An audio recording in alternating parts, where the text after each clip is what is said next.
ফুটন্ত গোলাপের মতো গোলাপজাম মিষ্টি দেখতে কতটা সুন্দর লাগছে তাই না? এতে একটা বাইট দিলে মনে হবে যেন পুরো পৃথিবীটাই মিষ্টি হয়ে গিয়েছে। দারুণ মজাদার এই গোলাপজাম মিষ্টি বানানোর প্রসেসটা তাহলে চলুন দেখে নিই। প্রথমে আমি একটা বাটিতে ২টা ডিম নিয়ে নিয়েছি এবং এই ডিমের মধ্যে আমি দিয়ে দিব ২ চা চামচ চিনি।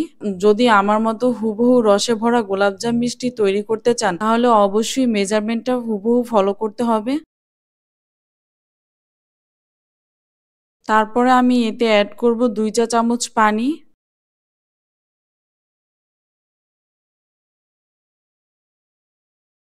এবং এড করব ১ টেবিল চামচ তেল। মেজারমেন্টটা হুবহু আমার মতো ফলো করবেন যদি এরকম পারফেক্ট মজাদার রসে ভরা গোলাপ জামুন পেতে চান। এখন এই ডিম, চিনি, তেল খুব ভালোভাবে ফেটিয়ে নিতে হবে একটা কাঁটা চামিচের সাহায্যে।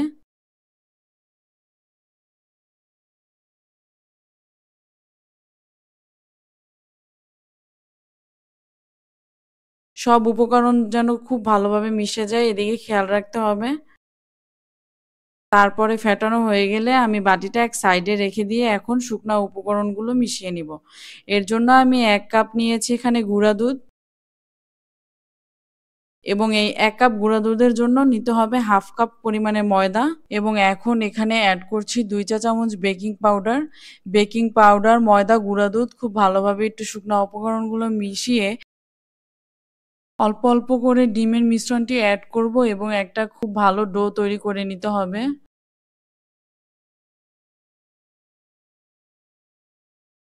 মিশ্রণটা একসাথে খুব বেশি পরিমাণে ঢেলে দেওয়া যাবে না। এভাবে অল্প, অল্প করে নিয়ে একটা ডো তৈরি করে নিতে হবে।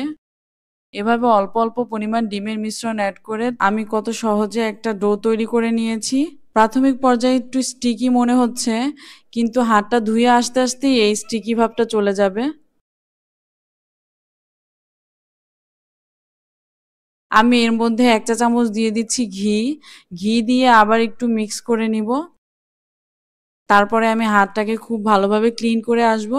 ক্লিন করে আসতে, আসতেই এটা কিন্তু অনেকটাই স্টেবল হয়ে যাবে। এদিকে আমি শিরাটা রেডি করার জন্য একটি প্যানে ৬ কাপ পানি এবং ২.৫ কাপ চিনি দিয়ে দিচ্ছি। মিষ্টিটা যারা একটু বেশি পছন্দ করেন, এখানে তারা ৩ কাপ চিনি এড করতে পারবেন।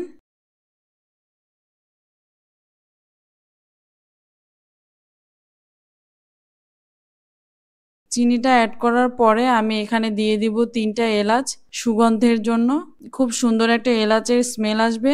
তো তারপরে আমি ঢাকা দিয়ে দিচ্ছি এটা বলক না আসা পর্যন্ত। একটা বলক এসে গেলে আমি কিন্তু চুলাটা অফ করে দিব। শিরাটা কিন্তু বেশি জাল করলে ঘন হয়ে যাবে। তাই একটা জাস্ট বলক এনেই আমি অফ করে দিব চুলাটা। আর দেখুন আমার এই পরিমাণে কিন্তু ডিমটা বেঁচে গিয়েছে। সব ডিম লাগেনি আমার এই ডো এর জন্য। এখন আমি হাতে একটু ঘি নিয়ে নিচ্ছি এবং যেই পাত্রে আমি মিষ্টির শেপ দিয়ে রাখবো সেই পাত্রেও একটু ঘি ব্রাশ করে নিচ্ছি। এই ঘিটা দেওয়ার কারণে হাতে এবং পাত্রে কিন্তু লেগে যাবে না মিষ্টিটা। এখন আমি একটু, একটু ডো নিয়ে খুব সুন্দরভাবে গোল, গোল রাউন্ড শেপ আকারে করে নিচ্ছি মিষ্টিগুলো। দেখুন গোল, গোল বলের মতো হচ্ছে।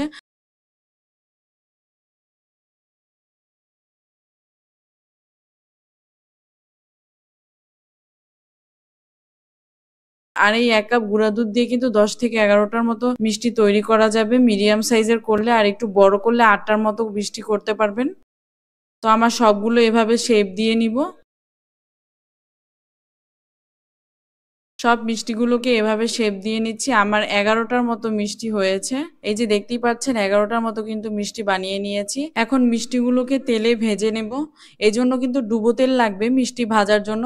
তো আমি আবারও মিষ্টিগুলোকে তেলে ছাড়ার আগে একটু শেপ দিয়ে নিচ্ছি। কারণ যেই পাত্রে মিষ্টিটা রেখেছি সেই পাত্রের নিচে যেই সাইডটা পাত্রে টাচ করেছিল সেই সাইডটা কিন্তু একটু চ্যাপটাটে হয়ে গিয়েছে। এজন্য আবার একটু গোল, গোল শেপ দিয়ে নিতে হবে। আর তেলটা কিন্তু এ পর্যায়ে পুরোপুরি ঠান্ডা। চুলাটা কিন্তু অন করা যাবে না। তেলটা ঢেলে জাস্ট আমি মিষ্টিগুলো দিচ্ছি। এখানে চুলাটা কিন্তু আমি অন করিনি। পুরোপুরি তেলটা ঠান্ডা। তো মিষ্টিটা দেওয়ার পরে সবগুলো শেপ করে মিষ্টিটা যখন তেলে দিব তারপরে আমি চুলাটা অন করে দিব।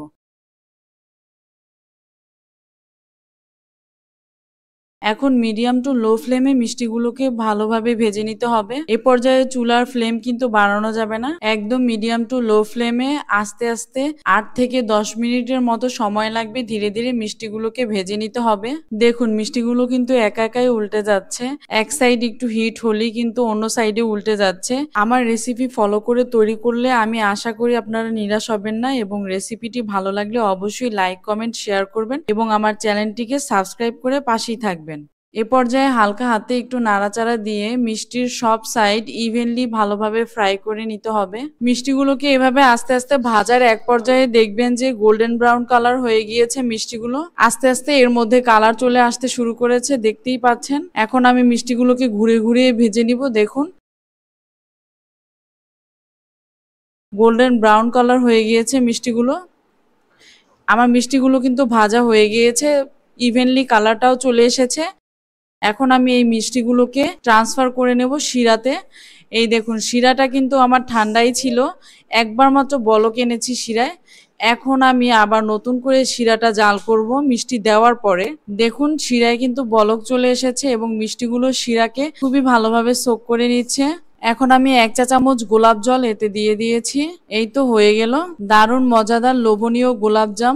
আমি মিষ্টিগুলোকে ঠান্ডা করে ইনস্ট্যান্ট মাওয়া এবং পেস্তা বাদাম দিয়ে সার্ভ করেছি এবং কেটে দেখাচ্ছি। দেখুন কি যে মজাদার এবং কি যে লোভনীয় তা ভাষায় বলে প্রকাশ করতে পারবো না। অবশ্যই রেসিপিটি হুবহু আমার মতো ট্রাই করবেন এবং সবাইকে চমকে দিবেন। আল্লাহ হাফেজ।